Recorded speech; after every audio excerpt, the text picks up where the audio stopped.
Man, I was watching Sportcenter earlier, and they brought up something that honestly caught me off guard because no one's been talking about it. The New York Knicks pulled off this sneaky little trade that flew completely under the radar, but it actually makes a lot of sense once you break it down. You know how sometimes a move doesn't get headlines, but when you stop and think about it, you realize it's exactly the kind of smart piece of business that can pay off big later? That's what this felt like. So the segment starts by pointing out how deep and well-rounded this Knicks roster already is heading into the 2025-2026 season. The expectations are high, right?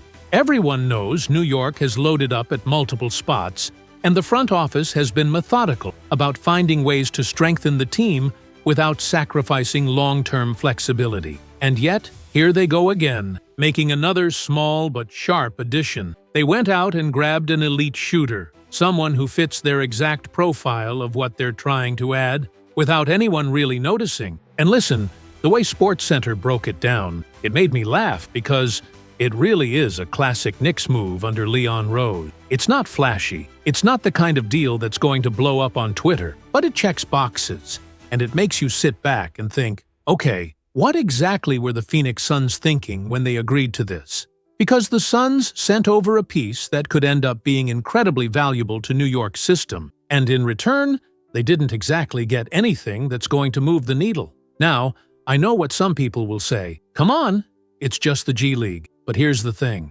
that's exactly what Sportcenter emphasized. The G League is where New York has been quietly stockpiling shooters, and it's where they've been identifying guys who can step up when the time comes. They reminded everyone that Landry Shamet was the second overall pick in the G League draft, and look where he is now, already part of the main roster, already drawing interest from fans who want him on the floor in real games. So, yeah, it might look like a minor league shuffle, but the Knicks are playing a bigger game here. The trade involved some familiar names going out. David Duke Jr., who put up solid numbers and showed flashes of being a reliable scorer, plus another guard who can distribute and push the tempo. The Suns wanted those guys because they need playmaking depth. That part made sense for Phoenix. But on the flip side, New York got back not only shooting, but also a familiar face in Mehmet Dakite, a guy the Knicks clearly like and have gone out of their way to bring back into the fold. You could tell from the way Sportcenter covered it,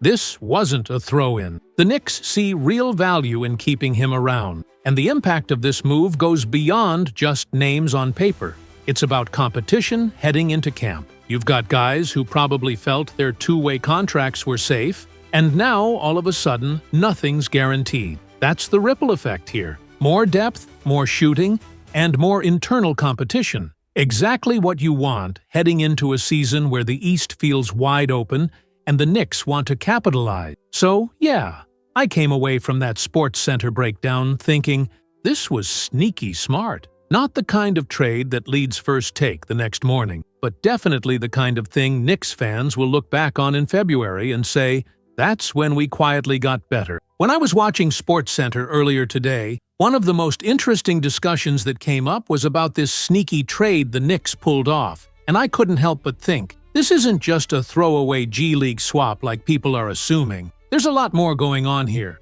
They broke it down in detail, and when you look closely, the pieces start to make sense in ways that really matter for New York. One of the names that stood out right away was Cassius Stanley. Now, if you remember, he came into the league with a ton of hype. A 6'5" combo guard, explosive athlete, the kind of player scouts thought could grow into something more with the right development. And while his shooting has always been his weak spot, what they pointed out on the show was how he quietly made some progress last season. He hit 36% from deep with the Suns' G League affiliate. That may not jump off the page, but for someone who has struggled with consistency his whole career, it shows a hint that maybe, just maybe, he's turning a corner. That's the kind of upside play the Knicks like to gamble on within their system. Then there's Quinndary Weatherspoon, another fascinating piece. Sportcenter reminded us that this guy isn't just a G League name. He's had real NBA experience. Over 40 games with the Golden State Warriors, and even though the numbers weren't flashy, his role was clear. He was trusted to come in, defend, and bring toughness at the guard position. They even used him in moments to replicate some of the defensive pressure that Gary Payton II provides. That's not small praise. He was part of that Warriors squad that went on to win the 2022 championship, and that means he's been in those high-level environments. For the Knicks, that's exactly the kind of depth piece you want floating around in your organization. Because when injuries hit, when the grind of the season gets real, having a guard you can call up who knows how to compete defensively at the NBA level is invaluable. But here's where the conversation on SportsCenter really got interesting. They shifted from those names to the bigger swing the Knicks took, acquiring a pure sharpshooter. And I'm not talking about just another body on the roster. I'm talking about someone with real size, 6'8",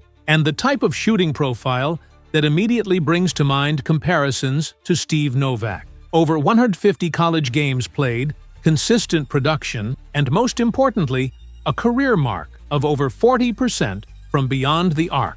That's elite. Shooting of that caliber at that size doesn't just grow on trees. And for a Knicks team that's been constantly trying to surround its stars with reliable floor spacers, this is the kind of addition that can quietly change the look of their rotation. The panel emphasized how Moses Wood has been doing it in the G League as well, not just in college. He's shown that his shooting ability isn't a fluke, that it carries over against professional competition, and that's why there's already serious talk of him being in line for a two-way contract with New York. And honestly, when you think about it, that makes perfect sense. The Knicks have been very intentional about the way they build around their stars. They've made it a priority to surround them with shooters who can space the floor and give their playmakers room to operate. Wood fits that mold to a T. He's not just a catch-and-shoot guy, but someone who has the size to get those shots off against length, who understands spacing, and who has been remarkably consistent in his role. That lines up almost perfectly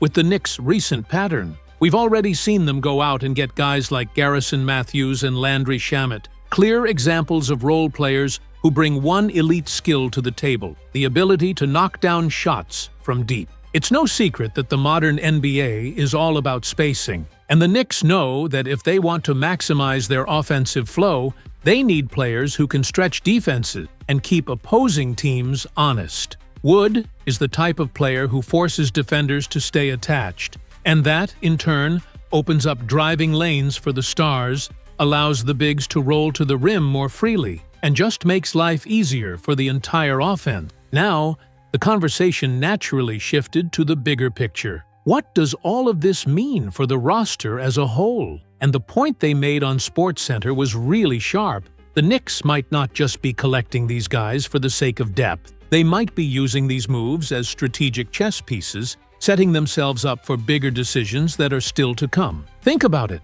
If they eventually decide to package some of their younger players in a trade to bring in more established names, players who can immediately contribute at a higher level, like Shamet or even Malcolm Brogdon, then these G League standouts and two-way contracts become incredibly important. That's because these players help fill in the gaps. They keep the developmental pipeline running, ensuring the Knicks always have fresh options to look at, and they allow the front office to keep flexibility without leaving the roster thin. It's about balance, having proven veterans at the top, but also reliable specialists and developing talents underneath. Leon Rose and his team have been very deliberate in building an organization that can handle injuries, trades, and unexpected shifts during the season. And these moves fit right into that philosophy. They might look small on the surface, but in reality, they give New York layers of depth and the ability to adapt quickly when the time comes to make bigger,